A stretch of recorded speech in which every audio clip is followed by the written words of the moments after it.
Welcome to Shore Perspectives, a community feature of WESR Radio, highlighting the spirit of the shore from those who call it home. My name is Sue Burdge. I work for the Sheriff's Office for Animal Control. I am a corporal. I'm in charge of the Animal Control Facility and the Animal Control Division, Alpha. People think it's, we're horrible people because we euthanize. I don't like euthanizing an animal. It tears a piece of my soul out every time. At times it's absolutely necessary. Since we've started Faces, well, even before we started Faces, Stacy Clark, she used to be in the facility. She's now transferred to our jail, but she worked hard. We both worked really, really hard on getting all these animals out to rescues. Our euthanasia rate has drastically dropped.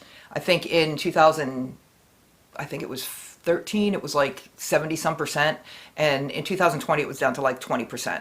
So it's made an amazing difference just working with all these different rescues, having people step up, and now the financial arm is even making it that much better. But there are instances where an animal has to be euthanized. There's no such thing as a no-kill shelter. You bring an animal in that's severely aggressive, that can't be around people, you have no choice. We do get that a lot. We get dogs that were bit by rabid animals that have to be euthanized. We get cats that, are feral and mean that you can't turn out anywhere, that are tearing people's yards up and fighting with other cats. There's no other answer for them. You can't leave them locked up in a facility. That's more torture than humanely euthanizing them. So you have to have a kill shelter, one way or another. The name of it is, for short, Faces. It's Friends of Animal Control Eastern Shore. I started it back in August of 2020. It's actually not a rescue. It's more of a financial arm for the animal control facility. The county can't afford most of the vetting that the animals need to get out. It helps all the vetting, all the vet work and all we do helps the animals to go to a good home. It gives them a start. Like, we do heartworm treatments, which can be up to $1,000 per dog. Somebody wants to adopt a dog, if it's positive for heartworm, they're not going to want to take that on, and most people can't afford to take that on. So we do help with that. To adopt an animal out of the area, they have to be spayed or neutered first. Otherwise, they can only be adopted out on the Eastern Shore. They can't cross state lines or a large body of water. So we've done a lot of spay neuters to get dogs out to like Fredericksburg, Alexandria, those places. It's been amazing since I started it. We've had so much support from the community. Without that, we couldn't have done the thousands of dollars of vet work we've done so far. We try to do videos of the animals as much as we can on the Faces page. We also have an Eastern Shore Regional Animal Control page. And we try to get the videos up as much as we can, but with one person working in the facility on a daily basis, and myself and my partner, Deputy Parks, on the road, it's kind of hard when we're full of cats and dogs. So we try to get the videos up there. We do have a couple people that come in and take some pictures and post them for us, but we're trying to make it like a weekly or twice a week video on Faces. So if they follow that site, they could see what's going on a little bit more, and try to check in on the dogs and look for dogs that we find. We try to post that on the Lost Paws site also on Facebook. They can either call the facility.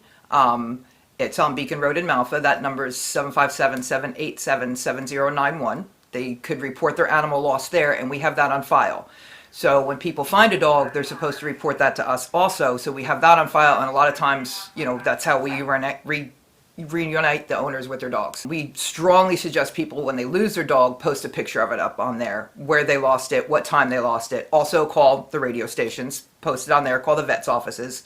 A lot of people will bring them in to the vet to see if they have a microchip. Strongly, strongly suggest to everyone, microchip your animals. That's almost a guarantee you're going to get it back. We have scanners in our trucks. We have scanners at our facility. All the vets scan the animals when they come in. And if you have a microchip and your information is updated with the company, that happens a lot also, you'll get your dog back right away. Definitely go to your shelters, go to your rescues. There's so many dogs out there that are in need, and they're not necessarily the cute little fluffy puppies. You'll get a dog that may look thin or may not look the best, but bring it home, make it healthy, and they are so loyal and so dedicated, and they know. When you rescue a dog, they rescue you. They know it, and they are loyal to the end. Take an older animal and give it the love to the end of its life it's actually rewarding. I mean, the love that they give you back is amazing. It's totally amazing. They're so grateful and they're so loving. Highly recommend. Like, we have a lot of hospice dogs, and they go out to the rescues, and they're just amazing when it comes to the love they give, and they know it. They know it, and they show it to you. You could see that their eyes light up. You could see it in their soul. They're just so grateful and so happy. And we've had so many dogs, and most of the people that adopted from us in the past year or so always send me pictures of these dogs and updates, and that's like the best thing in the world. You see how happy these dogs are, and how they tell me they're the perfect animal. They're so grateful, they're so good, and you could see it. They bond with you so much easier. It's definitely amazing. In the real picture, thinking about a lifetime commitment for that animal. Thinking of what happens if this animal has an emergency. Can I afford the vet care? Can I afford it if it needs specialty foods? Can I afford the time? You have an animal and you bring it home and you're going to work, and all this animal's having like separation anxieties and has a lot of issues. Are you going to be able to work with that? Are you going to be able to dedicate yourself to this animal as part of your family? And that's what they need to decide. It's not like, well, I'll try it, see if it works. If it don't work, send it back. You can't do that. The animals are the same as kids. They are.